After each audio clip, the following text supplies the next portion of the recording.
Aagahan na simula sa Lunes ang pasok ng mga nagtatrabaho sa mga local government units sa Metro Manila.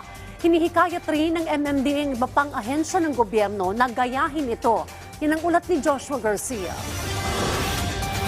Hati ang reaksyon ng karamihan sa mga empleyado ng lokal na pamahalaan hinggil sa resolusyong inilabas ng MMDA sa oras ng pasok ng mga empleyado sa mga LGU sa NCR. Sa MMDA Resolution No. 24-08 Series of 2024, nakadadagdag sa bigat ng trapiko ang tradisyonal na 8 a.m. to 5 p.m. na working hours sa mga government office sa Metro Manila. Gagaan ang trapiko kung mas maagang matatapos ang mga transaksyon sa mga tanggapan ng gobyerno. Iminumungkahi ng MMDA ang 7 a.m. to 4 p.m. na working hours sa LGU sa Metro Manila. Para kay Rosemary, na maglilimang taon ng staff sa Barangay Vaslac, Quezon City, okay lang naman daw kung gagawing 7 to 4 ang pasok niya sa barangay. Pero kung siya lang, mas gusto niya ang 8 to 5 dahil mas makakapaglaan siya ng oras sa pamilya. Tulad ko, isa po akong magulang. Yung oras po ng 6 o'clock, para po sa mga anak ko, para mag-asikaso na sa bahay.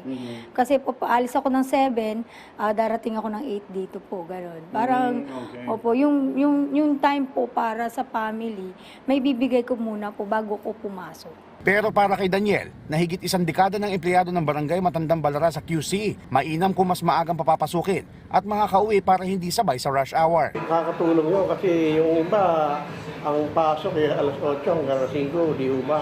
Sa dami ng sasakyan ngayon sa lugar natin. Lalo na dito sa Commonwealth. Milyon ang dumadaan dito siguro araw-araw. Sa Section 3 naman ng resolusyon, nakasaad na dapat tiyakin ng LGUs ang mataas na kalidad ng serbisyong publiko kahit sa bagong working schedule. Ipatutupad na ang 7 a.m. to 4 p.m. working schedule sa mga lokal na pamahalaan sa Lunes, April 15. Joshua Garcia para sa Pambansang TV sa Bagong Pilipinas.